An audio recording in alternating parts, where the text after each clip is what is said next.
हर 3 साल में हमें सुनने को मिलता है कि इस साल अधिक मास रहेगा। ये अधिक मास क्या होता है और इस बार श्रावण मास में ही अधिक मास क्यों आया है, इसके पीछे की कहानी आपको बताता हूं।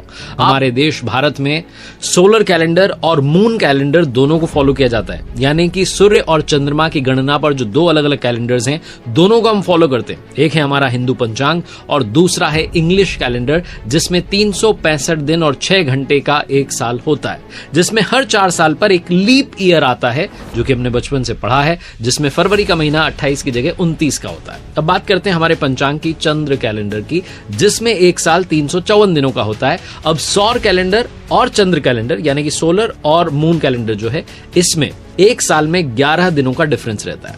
तो इस डिफरेंस को खत्म करने के लिए हर 3 साल में जो पंचांग है, जो चंद्र कैलेंडर है, उसमें एक मास अधिक जोड़ दिया जाता है और उसे ही अधिक मास कहा जाता है। इस साल श्रावण का जो पवित्र मास है वो अधिक मास है, और अधिक मास की वजह से जो चातुर्मास 4 महीनों के होते हैं वो अब की बार 5 महीनों के रहेंगे। इस वक्त चल रहा है, अगर मैं बात करूं नव संवत्सर की हमारे पंचांग की, तो नव संवत्सर 2080 जो कि 13 महीनों का रहने वाला है। हिंदू पंचांग में हर बार करीब 3 साल के बाद में ये अधिक मास आता है, और श्रावण में इस बार जो अधिक मास आया है, ये संयोग, ये दुर्लभ संयोग 19 सालों के बाद में बन रहा है। इससे पहले 2004 का वो साल था जब अधिक मास श्रावण मास में आया था। भगवान शिव जी की पूजा और आराधना के जो श्रावण मास पवित्र मास है, ये 4 जुलाई से, इस साल की बात करूं तो 4 जुलाई से शुरू हुआ है।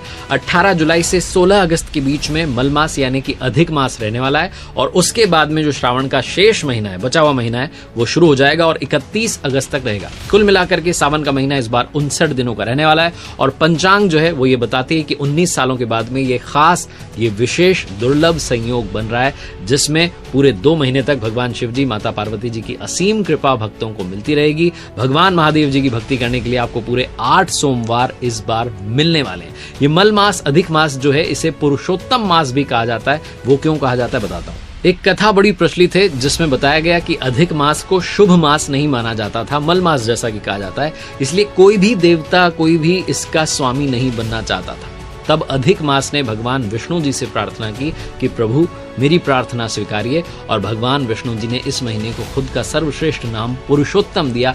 तभी से इसी मास को अधिक मास की जगह पुरुषोत्तम मास कहा जाने लगा। इस महीने में भागवत कथा आप पढ़ें, सुने, मंत्र जप, पूजन, धार्मिक अनुष्ठान, दान, ये सब करें। बहुत ही स्पेशल जो है ये महीना है भक्तों के लिए, और इस बार श्रावण में आया है इसलिए और ज्यादा विशेष हो गया है। इस महीने में जो भी भगवान का चिंतन मनन करता है उसे हरि की यानी कि भगवान विष्णु जी की, क्योंकि पुरुषोत्तम मास है, उनकी कृपा मिलेगी, और हर की यानी कि महादेव जी की कृपा प्राप्त होगी, क्योंकि श्रावण का मास है। अधिक मास में बहुत सारे कार्य जो हैं वो निषेध रहते हैं, जैसे कि विवाह, मुंडन, गृह प्रवेश, ये शुभ कार्य नहीं होते हैं। सूर्य संक्रांति इस महीने में नहीं होती है, इसीलिए इसे मलिन माह यानी कि मल मास भी कहा जाता है। नामकरण, यज्ञोपवीत संस्कार, ऐसे काम भी इस मास में नहीं किए जाते हैं। तो पूरी कहानी मैंने आपको ये 2 मास का इस बार जो श्रावण आया है वो आपको समझ